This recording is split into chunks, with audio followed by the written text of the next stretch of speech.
মিষ্টি আমরা কম বেশি সকলেই পছন্দ করি, আর সেটা যদি সন্দেশের পাতুরি হয় মন্দ হয় না। আর যারা একটু কম মিষ্টি খেতে ভালোবাসেন তাদের কথায় মাথায় রেখে আজকের রেসিপিটা আমি আপনাদের সঙ্গে শেয়ার করতে চলেছি, তাই সম্পূর্ণ ভিডিওটা দেখার অনুরোধ রইল। চলুন শুরু করা যাক। এর জন্য আমি 250 গ্রামের মতন ছানা নিয়েছি।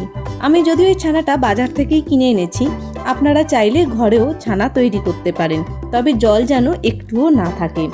এবার ভালো বাইন্ডিং করার জন্য আমি এখানে পাউডার দুধ দিয়েছি 2 টেবিল চামচের মতন, দিয়ে ভালো করে মেখে নেব। ভালো করে মাখা হয়ে গেলে একদম যাতে স্মুথ মাখা হয় সেরকম মাখতে হবে।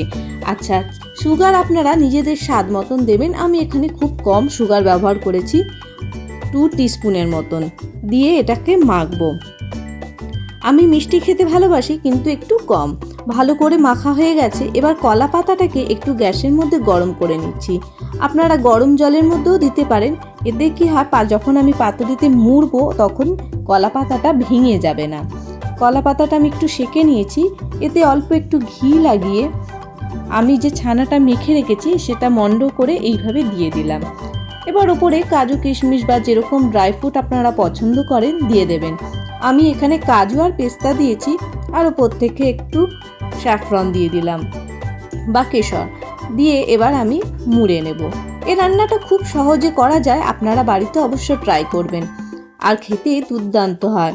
এবার আমি এইভাবে মুড়ে নিচ্ছি যেমন আমরা পাতুরিতে মুড়ে থাকি, দিয়ে এবার সুতো দিয়ে বেঁধে দেব। এইভাবে আমি সমস্ত ছানাটাকে এক একটা কলা পাতার মধ্যে মুড়ে বেঁধে নেব। আর অল্প করে এরকম কলা পাতায় ঘি লাগিয়ে দিতে হবে, আর নিজেদের পছন্দ মতন ড্রাই ফ্রুট আপনারা দিতে পারেন। দেখুন এইভাবে আমি মুড়ে নিচ্ছি। আপনারা একটু কলা পাতাটা সেঁকে নিয়ে তারপরেই মুড়বেন। এবার আমি সমস্ত ছানাটাকে কলা পাতায় মুড়ে মেখে নিয়েছি। এবার ফ্রাইং প্যানের মধ্যে অল্প একটু ঘি লাগিয়ে নেব। ভালো করে এইভাবে মাখিয়ে নিলাম, দিয়ে এক একটা করে পাতুরি এর মধ্যে আমি দিয়ে দেব।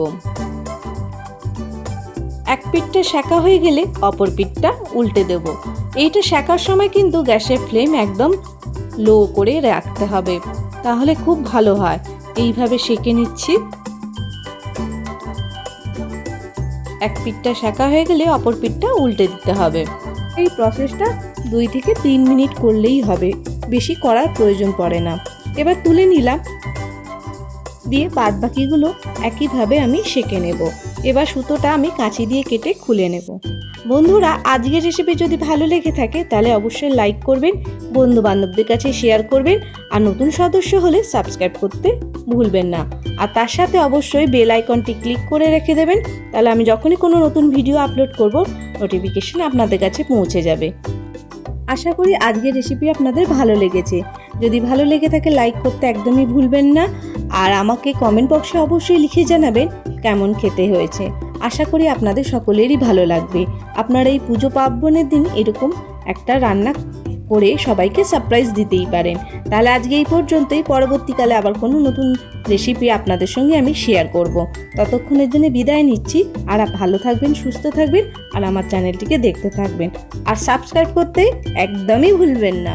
তাহলে রাখছি বন্ধুরা, ধন্যবাদ।